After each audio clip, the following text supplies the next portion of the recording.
Properties where individual rooms are let, as opposed to the entire property, are becoming increasingly popular in the rental market, particularly as landlord margins continue to be squeezed by increased costs and punitive tax changes. Where rooms are rented, rather than the whole house, they are typically referred to as houses in multiple occupation. While the number of these properties continues to rise, valuations present unique risks for valuers. Some appraisers have begun value houses in multiple occupations as for commercial lending on the basis that the value of the property depend on its ability to generate income. A home is a house in multiple occupation, if at least 3 tenants live there, forming more than one household, and they share toilet, bathroom, or kitchen facilities with other tenants. A home is a large house in multiple occupation, if at least 5 tenants live there, forming more than one household, and they share toilet, bathroom or kitchen facilities with other tenants.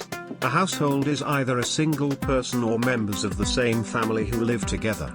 A family includes people who are married or living together. All large houses in multiple occupations need a license from the local council, and the council is responsible for enforcing the rules and standards.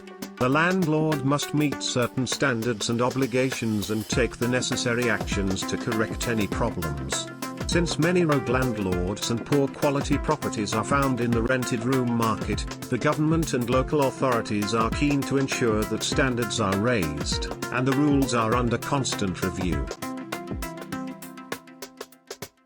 In addition, there are now minimum room sizes for multiple occupation properties to stop landlords cramming tenants into every nook and cranny.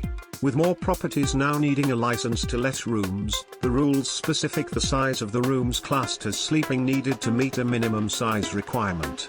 More than 6.51 square meters for one person over 10 years, more than 10.22 square meters for 2 persons over 10 years of age, more than 4.64 square meters for one person aged under 10 years. Furthermore, as the space that meets the criteria can only be included if the ceiling height is higher than 1.5 meters.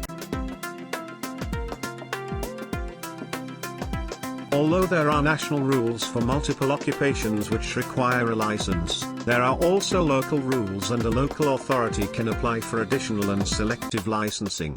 For example, if you let rooms in Oxford, the local council has additional licensing regulations, and you need a license if you rent to as few as 3 tenants. In some other areas, all rented properties need a license, irrespective of how many tenants are letting the property. Not all local authorities have these additional schemes, but many are looking to introduce them from 2020, so landlords must keep up to date with any changes the local authority decide to make.